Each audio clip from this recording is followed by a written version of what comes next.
GLP-1 agonist drugs with trade names like Ozempic, Mounjaro, Wegovy.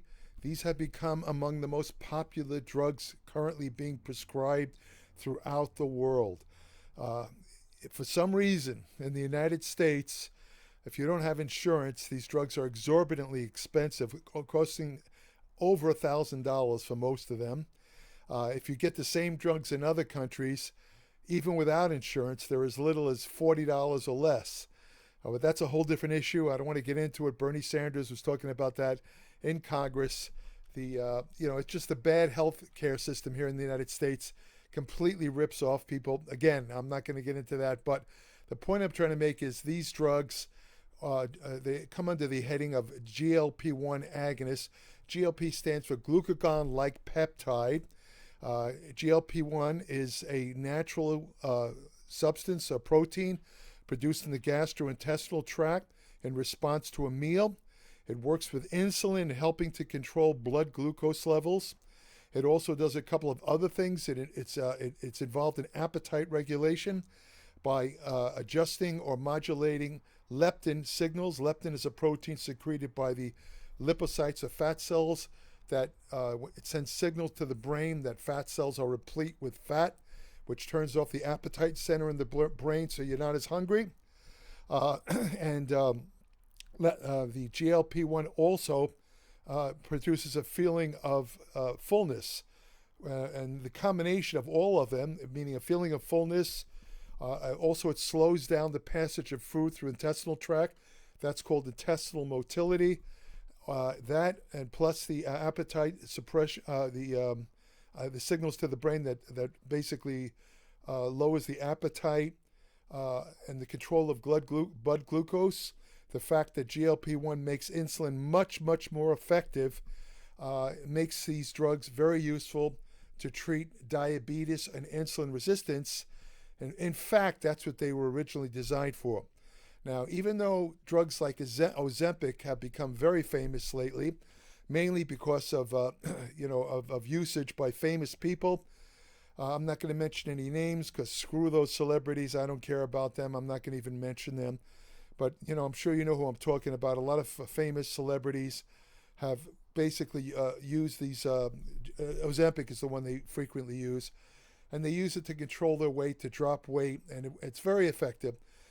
But because of that, whereas previously a drug like Ozempic was used to treat diabetes for over 10 years, never even thought of as a weight loss drug, although diabetics who used Ozempic almost always lost weight.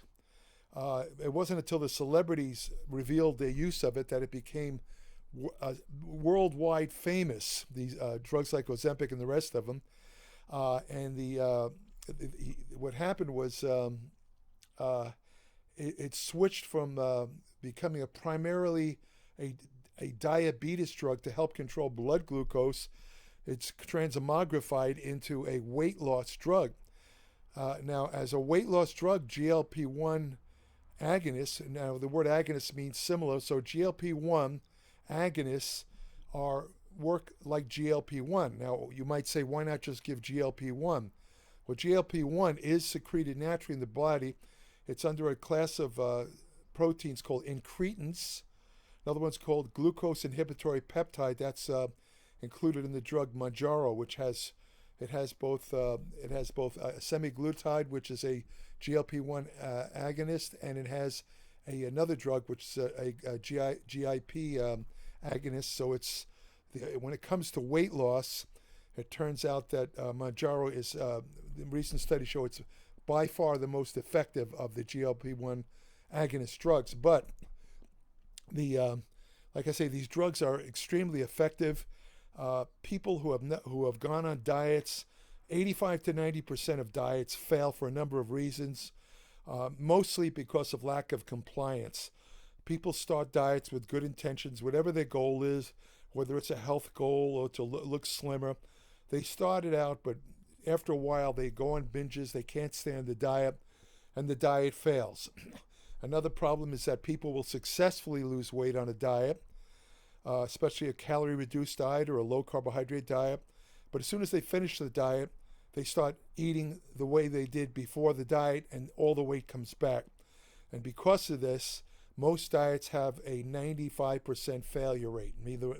What that means is 95% of people who diet regain the weight within about a year or two. All the weight comes back. So this has been a real problem. And then when the people began, like I say, first diabetics using the GLP-1 drugs like Ozempic, they noticed weight loss. Remember, that was not the goal. That wasn't the goal. These people who took these drugs, or I should say were prescribed drugs like Ozempic, they were prescribed to help them control their elevated blood glucose levels. Having consistently elevated blood glucose levels is very dangerous for health. I'm not going to go into all the things that having consistently high hyperglycemia, that's what elevated blood glucose is called. I'm not going to go into all the health problems it causes. Suffice to say that among the effects is a very rapid aging. It causes changes in the body where everything ages very rapidly, but it causes also cardiovascular problems. Again, I'm not going to go into detail about that. But again, these diabetics using these drugs like Ozempic, as a side effect, they started to lose weight, and somewhere along the line, it got the celebrity got hold of it. Once the celebrity started using it, then everyone else clamored for it. But the way it's set up theoretically is the only doctors are only, according to law, are only supposed to prescribe GLP-1 agonists to known diabetics or known people with type 2 diabetes. What's the word I'm looking for? Clinically shown type 2 diabetes. Not supposed to be. However, once they became popular, there was another drug came out, which the trade name I can't remember, but it's basically the same drug as Ozempic, semaglutide. It has a different trade name than Ozempic, but this one has actually been approved for weight loss. Why was this approved for weight loss? Because of the fact that Ozempic proved to be, and similar GLP-1 agonists, they proved to be so effective at stimulating weight loss that the FDA realized that there was a use for that, because obesity is in epidemic proportions now, along with the many problems associated with obesity. So they okayed, this is just another way for the drug companies to make money. Because this new drug, that's the same substance as active ingredient as Ozempic, again has a different trade name. You can't get it with insurance. Say, you can theoretically, if you're diabetic and you have health insurance, the health insurance will cover drugs like Ozempic and Mounjaro, because those are slated for type 2 diabetes. But this new drug, this offshoot of Ozempic, is strictly slated for fat loss or weight control, and as such, it doesn't meet FDA guidelines, so you'd have to purchase it out of pocket. Now, what the interesting thing is, it's actually not a very strong drug, same substance as Ozempic, but it's actually about $200 or $300 more a month. So you'd have to fork out to use this so-called specialized weight loss form of Ozempic. Will cost you about $1,500 a month out of pocket, right? Now, like I say, these drugs are very effective. Some people, the weight loss varies. It's usually between 15 to 17% of body weight. Within about 3 to 6 months, you lose about 15 to 17% of body weight. Hopefully, but there's problems with that. As I wrote in my Applied Metabolics publication, studies have come out now that a lot of people have taken these GLP-1 agonists like Ozempic for a pretty good amount of time. Studies have come out analyzing the weight loss that occurs when you use these drugs. And very sadly, a lot of it, anywhere from 39 to 50% of the weight loss that people get on these GLP-1 agonists is muscle, lean mass, muscle, which is very bad because when you lose muscle, your resting metabolism goes down. So the people that lose a lot of muscle on these drugs, as soon as they get off them, the weight's going to come back like a what is that called, an avalanche. They're going to gain the weight, all the weight back within a couple of months. They're going to be probably fatter than they were before. In my article in Applied Metabolics, I described ways of preventing that effect. In other words, how to keep muscle while you're on these GLP-1 agonists. So anybody's interested in that, subscribe to Applied Metabolics. There's several ways. Most of these techniques have not been discussed elsewhere. And, you know, if you're taking these drugs or considering taking them, you probably want to read that article, because the drugs will work a lot better. And if you opt to get off the drugs, luckily you will probably be able to keep the weight off. But there's another problem. You know, as I said in previous videos, there's no drugs without side effects, and GLP-1 agonists are no exception. The most common side effects with GLP-1 agonists are fatigue. Now, the fatigue, why do you get fatigue? Because when you take the drugs, it can have a very dramatic effect on reducing your appetite. Some people actually have to force themselves to eat. They have no desire to eat. Now, here's the interesting part. This is what's fascinating. Some of these people would stuff food in their face.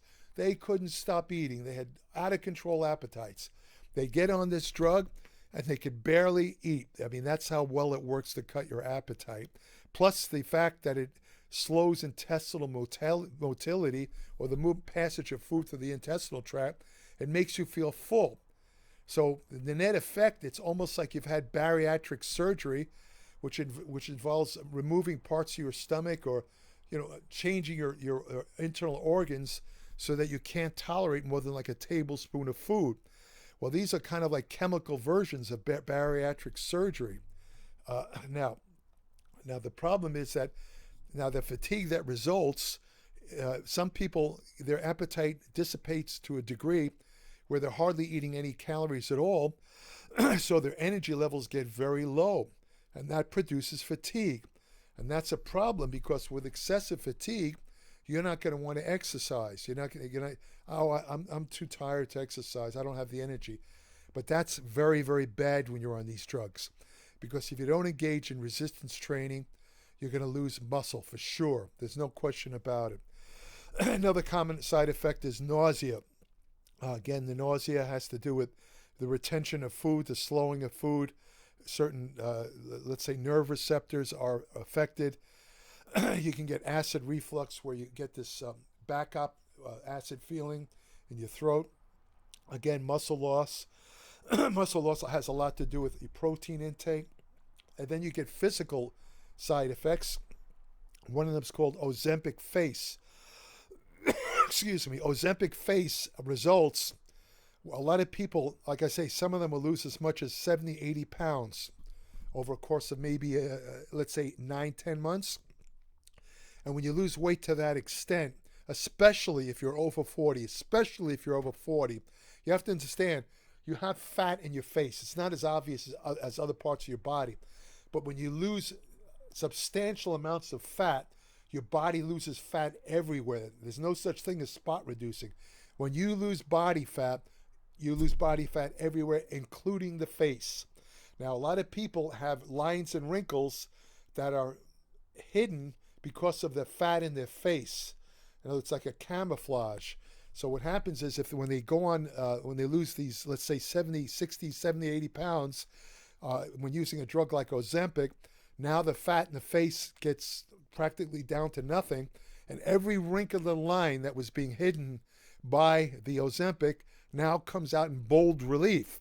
So the net effect is that some of these people who've lost, let's say 70, 80 pounds, let's say they're over 45 years of age or older, they're going to look like they aged in the amount of time they lost the weight. Let's say it's 9 months. They're going to look like they aged at least 10 to 15 years as far as the lines on their face. So that's one thing. And another thing is they get something called Ozempic butt, which sounds kind of funny. But what happens there, the gluteus maximus, which we call the glutes, that's your butt.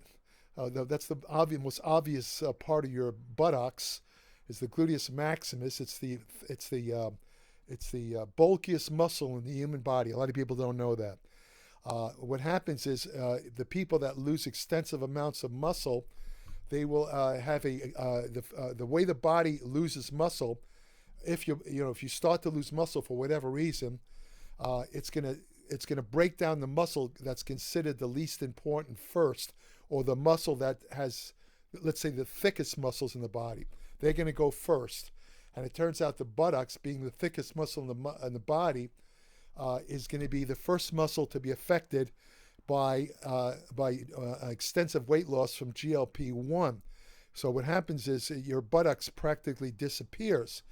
Now, I should also add that this happens to just about, I can't speak for women, but I know in men, when you get past most men, almost most men, I don't know what the exact percentage is, but most men over the age of 50 will notice that their glute, even if they had like kind of nice buttock development, whatever, glute development, they're going to notice that as they age, their ass is going to get flatter and flatter and flatter. This is basically a loss of muscle. It's a kind of a form of something called sarcopenia, which is a loss of muscle with age. And again, the body will go to the thickest muscle first, which is the glutes. So that's what happens. But when you lose a lot of weight on these GLP-1 agonists, the first muscle to be affected will be the glutes. So you get this, what they call Ozympic butt. And it does happen to women. Women, they're very conscious about their buttocks. You know what I mean? And a lot of them are very, very, what's the word I'm looking for? Very depressed when they, let's say, lose 60 pounds and they like looking slim, but then they look at themselves in the mirror naked and their butt is gone. They got a flat butt. And it bothers a lot of women and it bothers some men, and I understand that. What could you do about that? Well, I'll tell you what you could do. What you can do is try and maintain as much muscle as you can in the glutes. How do you do that?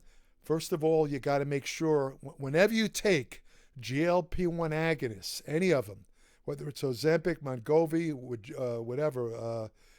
Mounjaro, Wegovy, any of them, you have to increase your protein. You cannot take the recommended amount of protein for sedentary people, which is 0.8 grams per kilogram. That is way too little protein. You're going to lose a crap load of muscle on these GLP-1s if you take in that little amount of protein.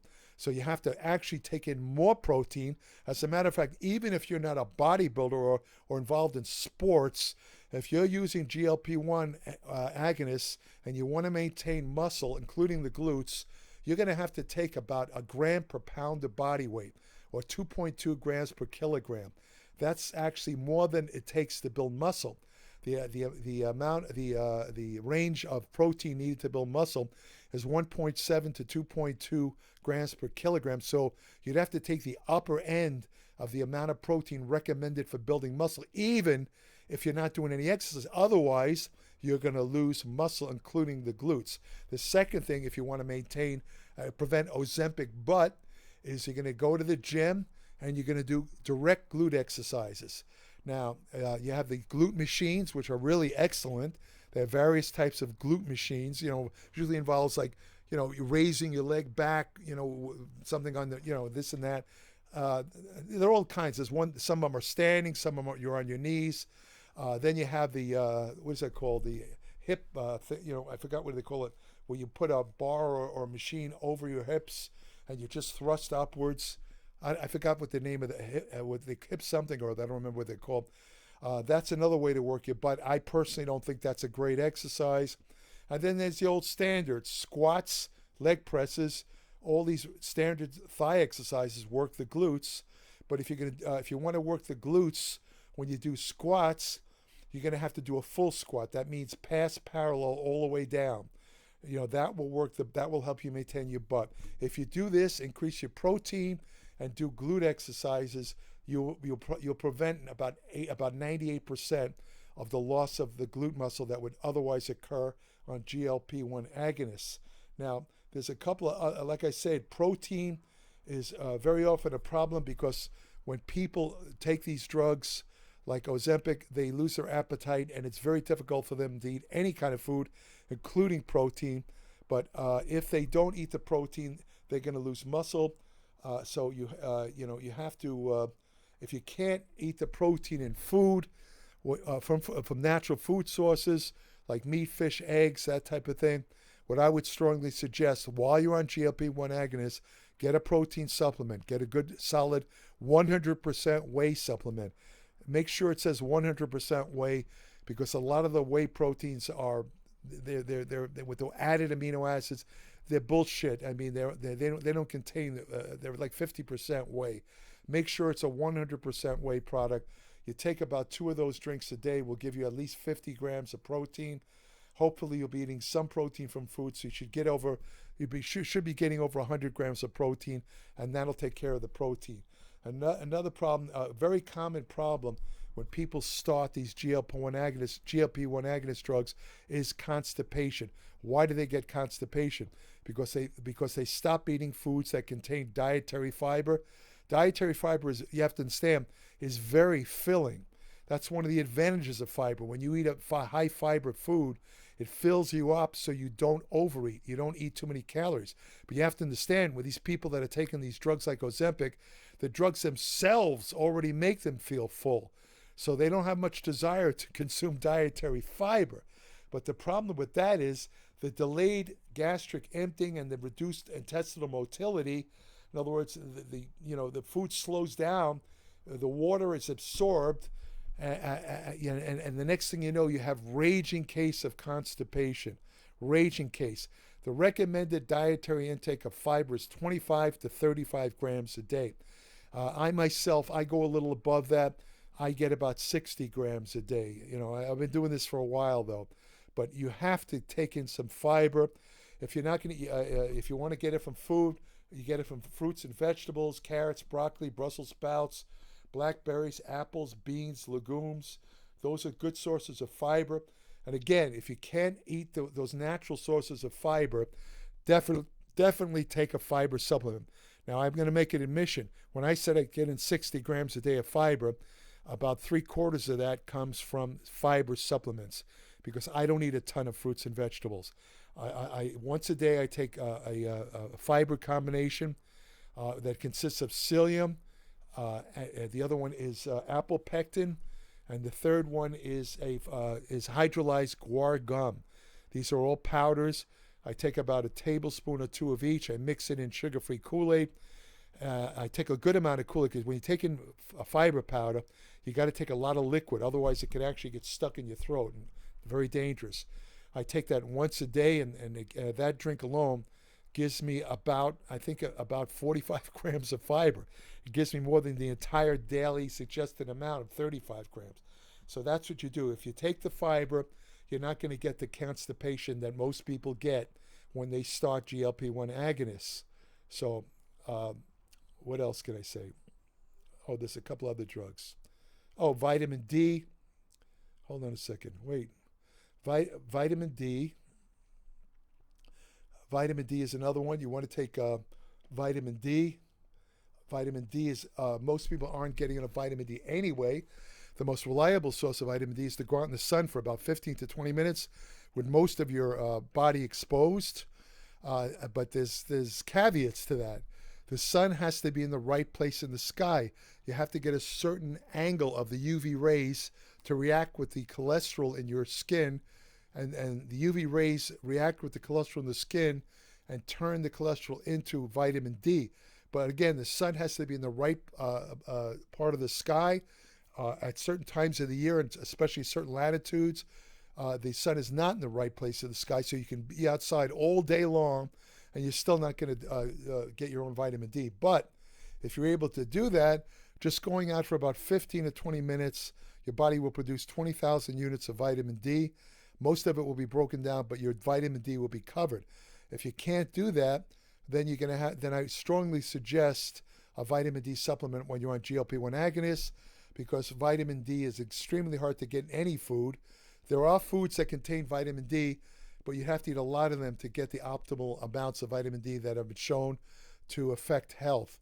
So what I would suggest is taking a little tiny vitamin D capsule, vitamin D3, and take about it's a 2,000 unit capsule. Just take it with a meal containing fat. You only need to take it once a day, and that'll cover you for vitamin D, so you won't get deficient.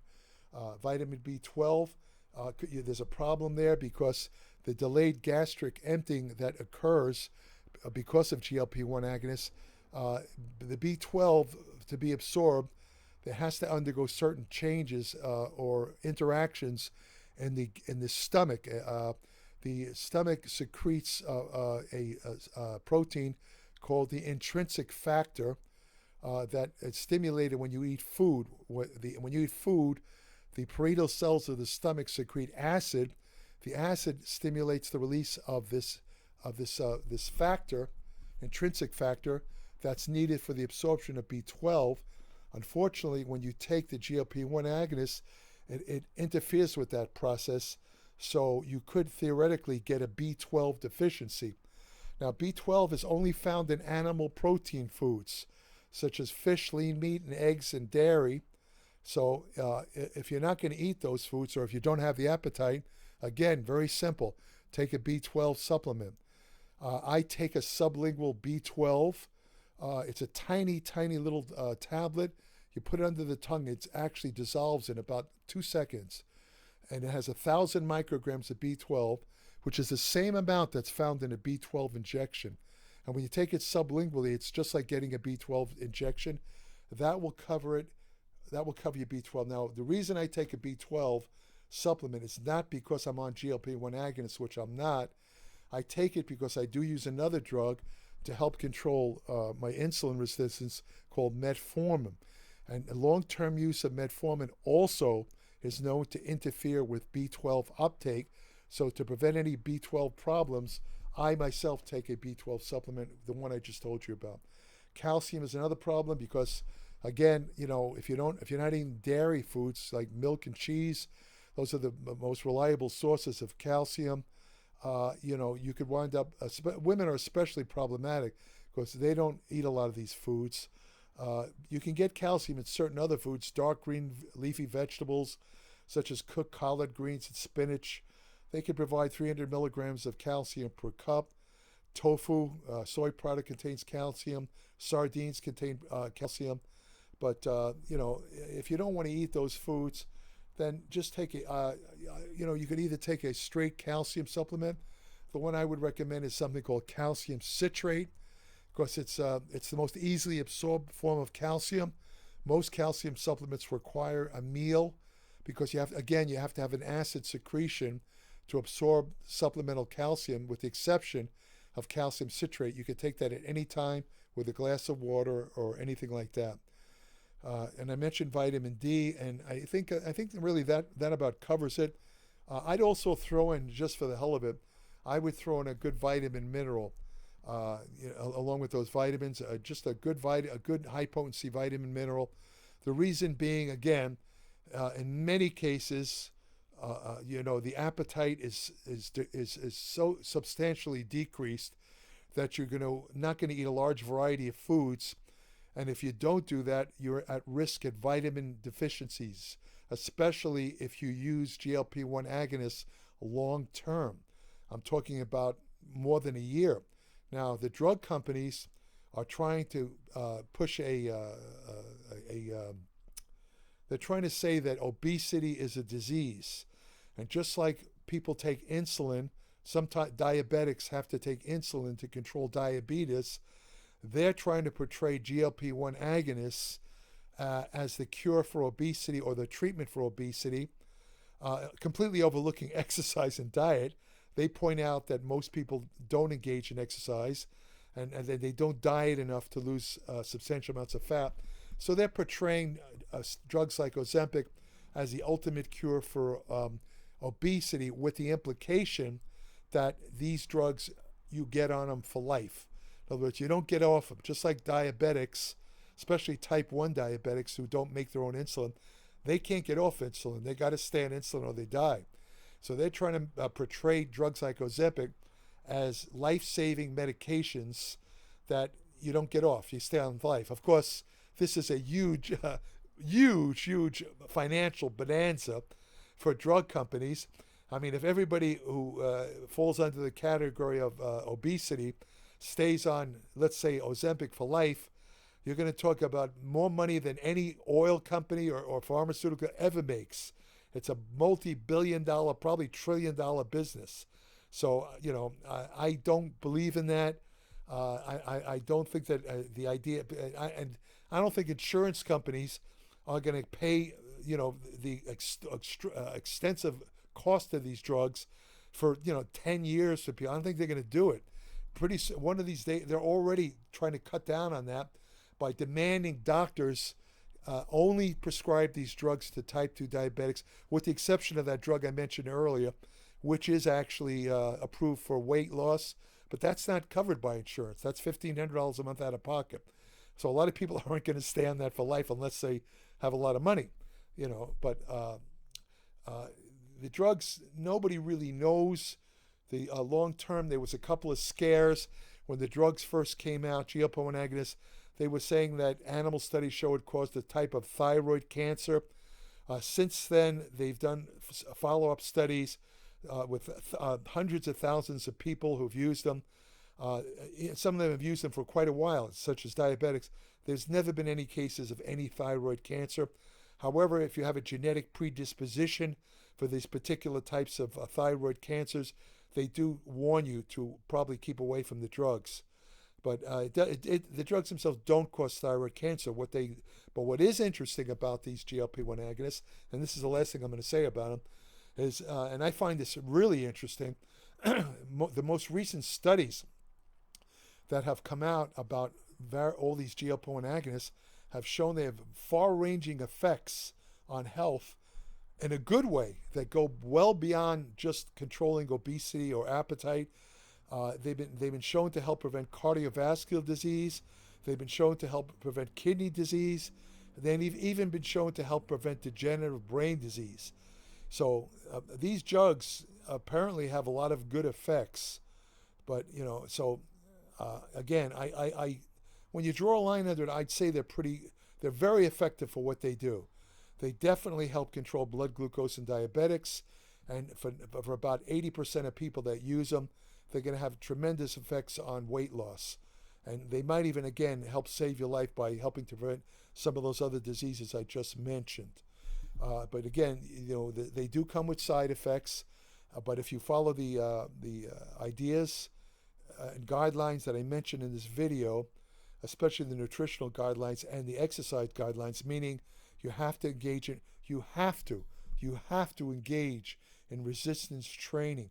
Whether you want to lift weights, whether you want to do resistance bands, you have to do some kind of resistance training when you're on GLP-1 agonists like Ozympic, or you will lose muscle, and it'll be disastrous if you ever get off them.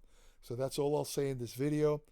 If you want more information on nutrition, exercise science, anti-aging research, ergogenic aids, women's health and fitness, supplement science, which supplements work, which ones don't, effective fat loss techniques besides GLP-1 agonists. I'm going to tell you some of the latest scientific findings on how to lose body fat effectively and safely, and women's health and fitness. All of this is included in my Applied Metabolics publication, www.appliedmetabolics.com. I guess I don't have to say www, do I? I see, I'm way back in the 90s.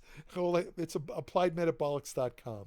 Anyway, when you subscribe, send me a email. I'll send you an invitation to join my private Applied Metabolics Facebook page, where each day I post new information on nutrition, exercise science, general health, and medicine. I also have an email portal on my Applied Metabolics webpage, where current subscribers only can send me short questions about anything they read in Applied Metabolics that they're unsure of, or any nutrition or exercise question that comes to mind. And as an appreciation and bonus for your subscription to Applied Metabolics, I will answer your question. Again, this only applies to current subscribers only. So if you think my videos, by the way, are of any use, please let others know about this channel. I post a new video every Tuesday. As you can see, there's no ads. I'm not associated with any supplement company. I'm not going to try and push any products. I'm just giving you hard fact-based information, both in my Applied Metabolics and in my videos. So subscribe to both.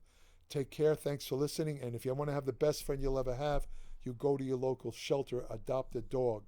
Thank you. Oh, by the way, they've just come out with studies also showing that if you, I wrote about this also in Applied Metabolics, but if you're able to walk 7,500 to 10,000 steps a day, your risk of mortality or dying goes down about 40 to 50%. Now, that, 10,000, that's about 5 miles. It takes a while. I mean, I personally, honestly, I don't have the time to walk, 2 hours every day. But the point I'm trying to make is if you have a dog, one of the advantages of having a dog, besides having the greatest companion you could possibly imagine, the most loyal companion you'd ever imagine, is that you'll be forced to walk. You'll be forced to get off your ass, get out there and walk, and your dog could be helping to save your life or even extend your life. So get yourself a dog, for crying out loud. Take care.